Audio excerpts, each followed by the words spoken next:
Assalamualaikum warahmatullahi wabarakatuh. Perkenalkan, nama saya Nur Fadil Adam, NIM 2011-310.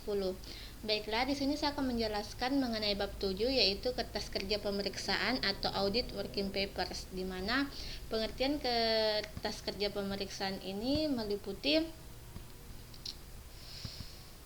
Kertas kerja pemeriksaan ini meliputi semua berkas-berkas yang dikumpulkan oleh auditor dalam menjalankan pemeriksaan yang berasal dari pihak klien, dari analisis yang dibuat oleh auditor, serta dari pihak ketiga. Contohnya seperti yang pertama itu berkas kerja yang berasal dari klien, yang misalnya neraca saldo, rekonsiliasi bank, analisis umur piutang, rincian persediaan, rincian liabilitas, rincian beban umum dan administrasi, rincian beban penjualan, serta surat pernyataan langganan. Yang kedua yaitu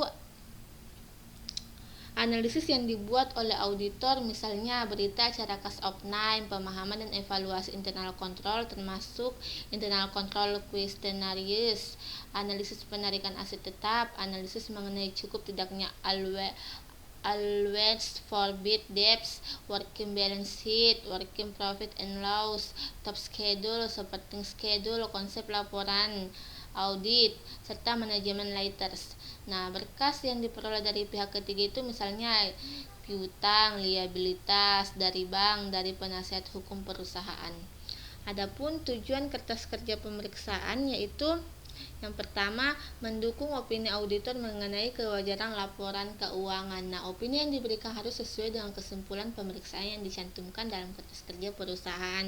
Yang kedua yaitu sebagai bukti bahwa auditor telah melaksanakan pemeriksaan sesuai dengan standar profesional akuntansi publik.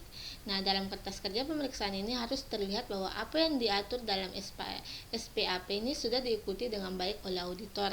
Misalnya melakukan penilaian terhadap pengendalian intern dengan menggunakan internal control questionnaires, mengirimkan konfirmasi piutang, meminta surat pernyataan langganan, dan lain-lain. Ketiga yaitu sebagai referensi dalam hal ada pertanyaan dari pihak pajak, pihak bank, pihak klien.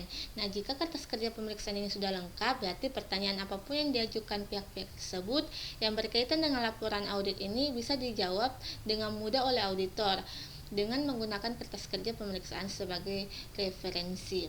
Yang keempat yaitu sebagai salah satu dasar penilaian asisten atau seluruh tim audit.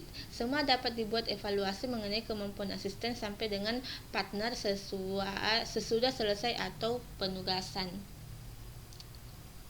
Nah, evaluasi tersebut biasa digunakan sebagai salah satu dasar pertimbangan untuk kenaikan jenjang jabatan atau kenaikan gaji. Yang kelima yaitu sebagai pegangan untuk audit tahun berikutnya.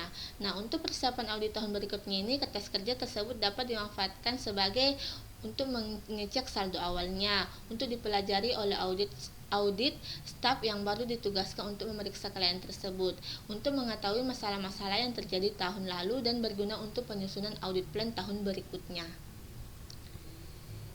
Yang ketiga yaitu cleanse file dan permanent file,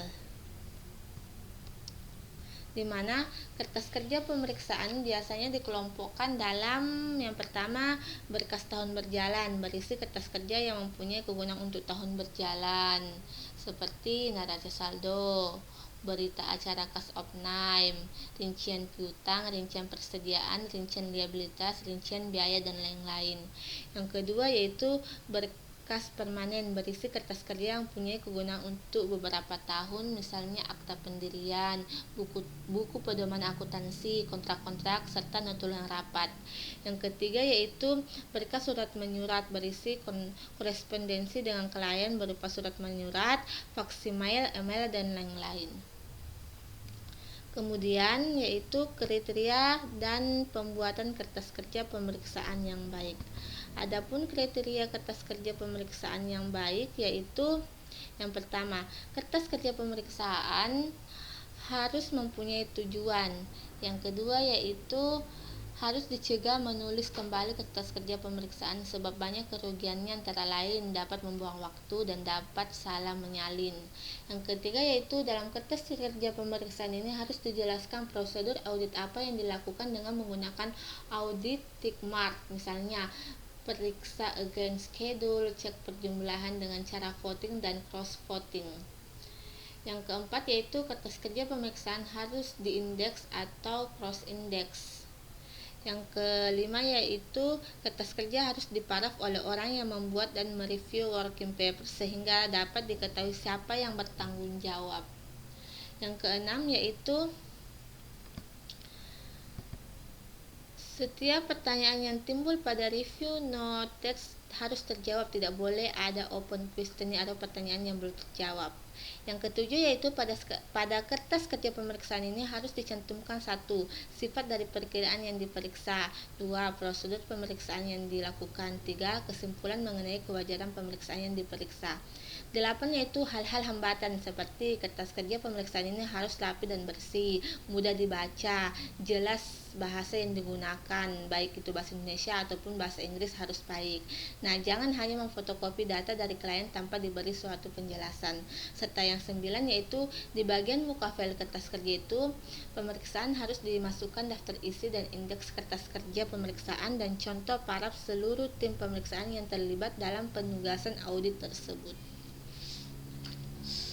Kemudian yaitu